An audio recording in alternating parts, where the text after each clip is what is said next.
Sa isang race, ang dapat sana'y mananalo na, bigla na lang nagparaya?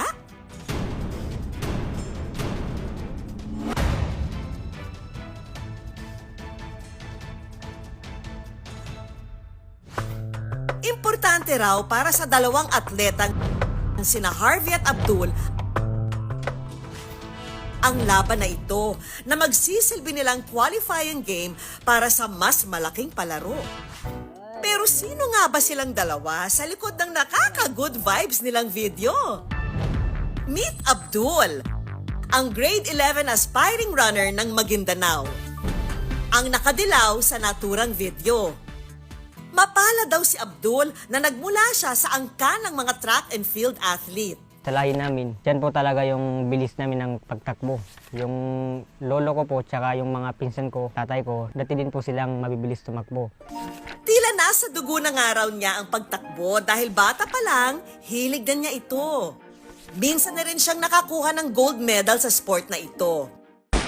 Pero dahil sa tagumpay ng mga kaanak niya sa ganitong larangan, hindi raw maiwasan ni Abdul na makaramdam ng pressure.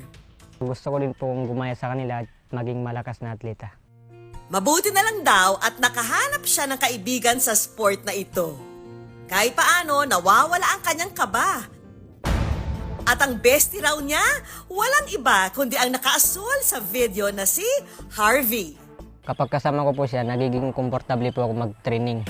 Bago pa man ang kompetisyon, nagkakilala na raw ang dalawa dahil pareho silang atleta ng kani-kanilang eskwelahan.